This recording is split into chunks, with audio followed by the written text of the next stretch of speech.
नमस्कार दोस्तों, Shyamlal Chaudhary YouTube channel पर आप सभी दोस्तों का बहुत बहुत स्वागत है। जैसा कि आप जानते हैं कि हमने यूनिट 9 की शुरुआत की है, जिसका पहला पार्ट जो ई कॉमर्स था वो हमने पूरा कंप्लीट कर लिया है। ठीक है दोस्तों, अगर किसी ने पहला पार्ट ई कॉमर्स नहीं देखा है तो हमारे चैनल पर जाकर ई कॉमर्स को देख लें।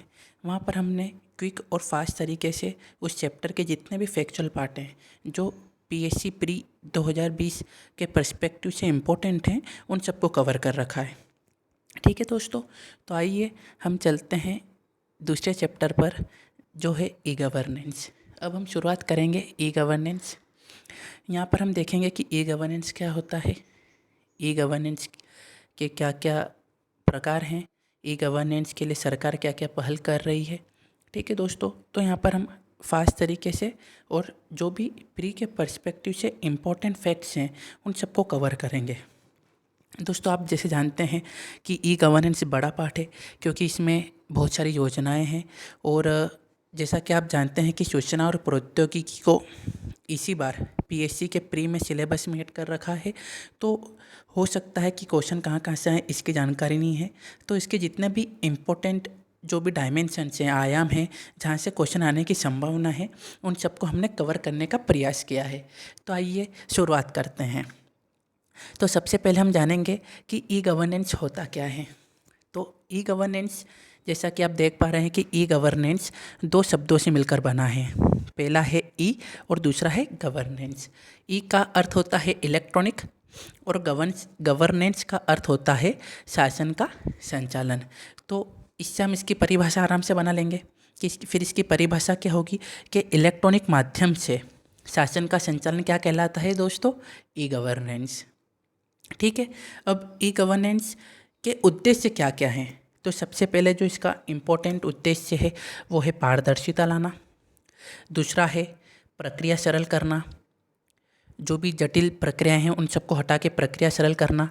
फिर है शासन की दक्षता में सुधार करना, जो भी शासन व्यवस्था है उसमें एफिशिएंसी में वृद्धि करना। और चौथा है जवाबदेही लाना या जवाबदेही लोगों के ऊपर लागू करना, जो भी सरकार के कर्मचारी हैं उनके ऊपर। ठीक है, आइए अब हम आगे चलते हैं कि ई गवर्नेंस के स्तंभ क्या हैं, पिलर्स ऑफ ई गवर्नेंस।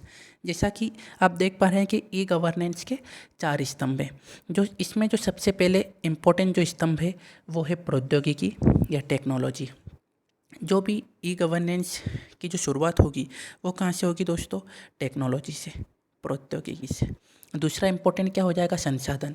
प्रौद्योगिकी है तो उसके लिए ज़रूरत क्या होगी, संसाधनों की, रिसोर्सेस की। फिर तीसरा क्या हो जाएगा, लोग।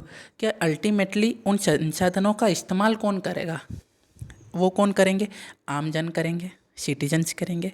और चौथा है प्रक्रिया, कि जो भी ई गवर्नेंस है उसकी प्रक्रिया होनी चाहिए, एक प्रॉपर प्रोसेस होनी चाहिए ताकि वो सही तरीके से वर्क कर सके। ठीक है दोस्तों, यहाँ तक कोई समस्या।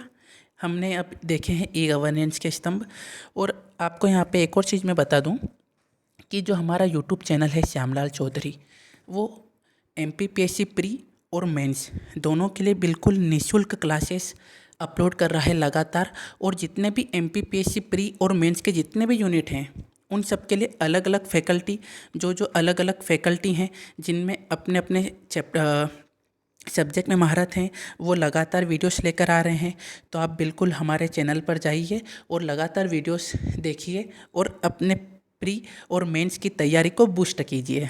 ठीक है दोस्तों, अब आगे चलते हैं हम कि ई गवर्नेंस की पृष्ठभूमि, ई गवर्नेंस का ओरिजिन कैसे हुआ और वर्तमान स्वरूप में ये कैसे कैसे चेंजेस होकर, इसमें कैसे कैसे म्यूटेशन होकर ये वर्तमान स्वरूप में आया है।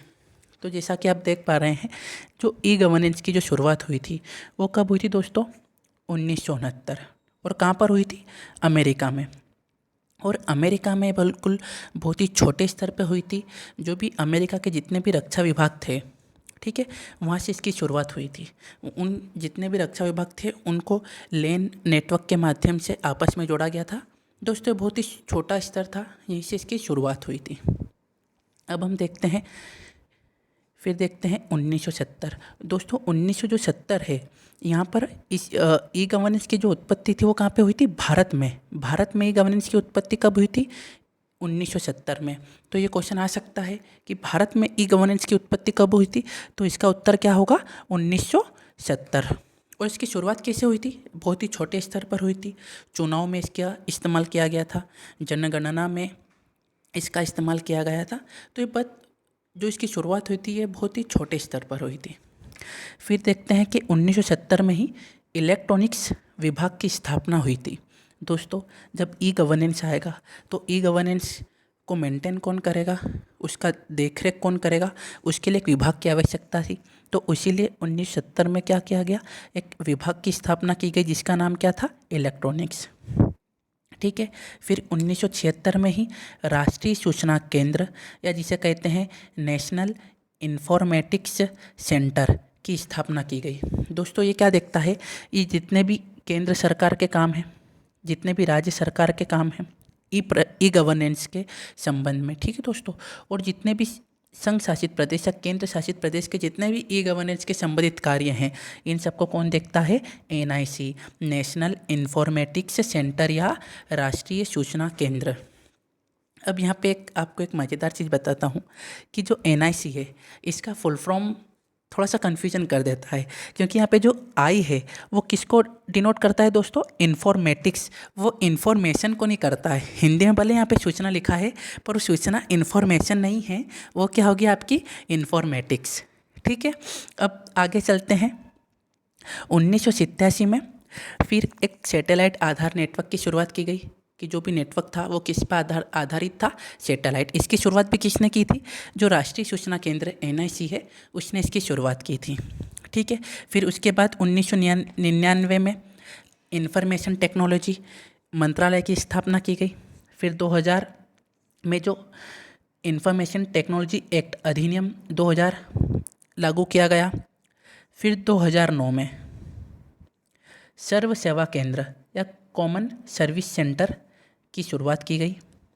फिर 1 जुलाई 2015 डिजिटल इंडिया, जो ई गवर्नेंस को जिसने ई गवर्नेंस के क्षेत्र में बहुत ज़्यादा ई गवर्नेंस को डेवलप करने में मदद करी, विकास करने में मदद करी, उसमें सबसे इम्पोर्टेंट जो रोल था दोस्तों वो था डिजिटल इंडिया। ठीक है। फिर 2016 में इलेक्ट्रॉनिकी और सूचना प्रौद्योगिकी मंत्रालय की स्थापना की गई। ठीक है। अब हम एक बार इसमें क्विक रिवीजन देखते हैं कि 1969 की ई गवर्नेंस की शुरुआत कब की गई? 1969। भारत में ई गवर्नेंस की उत्पत्ति कब हुई? 1970।